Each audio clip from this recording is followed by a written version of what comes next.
How do you get past gatekeepers? That's a question I get asked an awful lot, and there are some ways of doing this.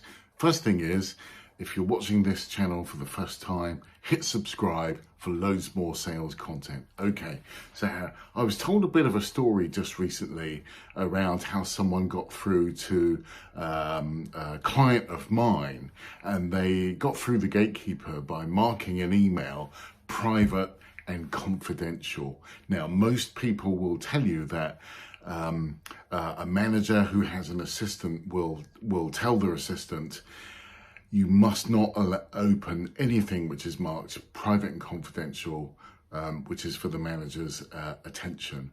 And some unscrupulous salespeople, call centers, will use this as a method of getting through to a decision maker. Guess how many times that succeeds? About 0.